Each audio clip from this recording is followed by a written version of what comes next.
ជាដំបូងសូមជម្រាបសួរលោកគ្រូអំសំកសោហើយនិងក៏សួស្តីមិត្តភ័ក្តិទាំងអស់គ្នាដែលបានទស្សនាវីដេអូនេះថ្ងៃនេះខ្ញុំបានទទួលបច្ចេកពីលោកគ្រូអំសំកសោនិយាយអំពី Read API ដោយសារក្រុមរបស់ខ្ញុំមានតែ2នាក់ខ្ញុំជាតំណាងក្រុមដែលមានឈ្មោះថាឆេងតនខ្ញុំបាទឈ្មោះភុយសវត្រា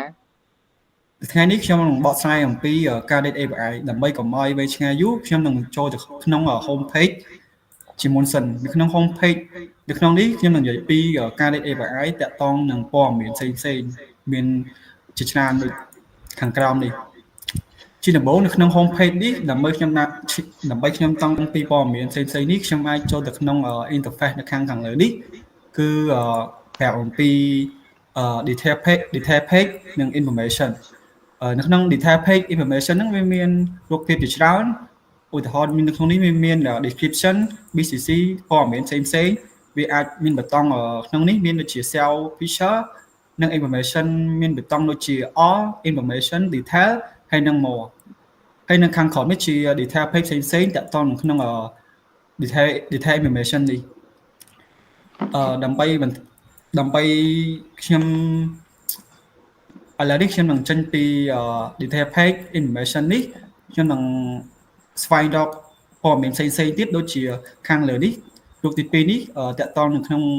ព័ត៌មាន Superme ឥឡូវនេះខ្ញុំចូលទៅក្នុង interface មួយទៀតគឺតាក់ទងនឹងព័ត៌មានដូចនៅខាងទី1ដែរខ្ញុំ scroll ទៅខាងក្រោមវាមានដូចជា description sell feature information ដូចនឹងបីដឹងពីព័ត៌មាននៅក្នុង API នេះខ្ញុំបញ្ចូលនៅក្នុងរូបទី2នេះវានឹង load detail information ដូចនៅខាងមុនដែរហើយខ្ញុំអូសទៅខាងក្រោមវាមាន detail នឹងមួយ description ពី sell feature ពី all ពី information detail ហើយនឹង more នៅខាងក្រោមនេះគឺជា description ផ្សេងៗតាក់ទងនឹងព័ត៌មានខាងលើនេះនិយាយពីខាងលើដែលបានបញ្ជាក់ខាងលើហ្នឹងហើយខ្ញុំនឹងចេញពី data information នេះដើម្បីស្រែកនៅក្នុងនេះគឺដើម្បីនៅក្នុង readme នៅក្នុង read in នៅក្នុង read API នេះគឺនៅក្នុង process នេះខ្ញុំចង់ធ្វើតាក់ទងក្នុងការចង់ដឹងពីព័ត៌មានផ្សេងៗក្នុង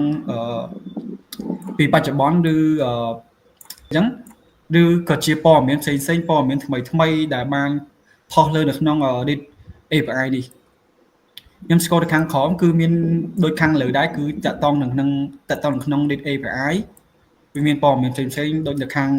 ដែលបានខ្ញុំបញ្ជាក់អញ្ចឹងហើយដើម្បីជាខ្ញុំនឹងឲ្យមិត្តភ័ក្តិខ្ញុំបង្ហាញពី process នេះគឺជា setting មួយចំនួននៅក្នុង process មួយនេះជម្រាបសួរគ្រូម្ដងទៀតខ្ញុំបាទឈ្មោះភុយសវត្រាថ្ងៃនេះខ្ញុំនឹងនិយាយអំពី process របស់ City process interface របស់ City មានដូចជា account របស់ profile security notification general notification email SMS ហើយនឹង change ភាសាដូរភាសាហើយនឹង support project របស់ពួកយើងមានប៉ុណ្្នឹងទេជាចុងបញ្ចប់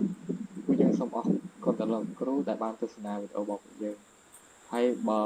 វីដេអូរបស់ពួកយើងមានកន្លែងណាខុសឆ្គងត្រង់ណាសូមមេត្តាខន្តីអភ័យទោសផងអរគុណគ្រូជំរាបលា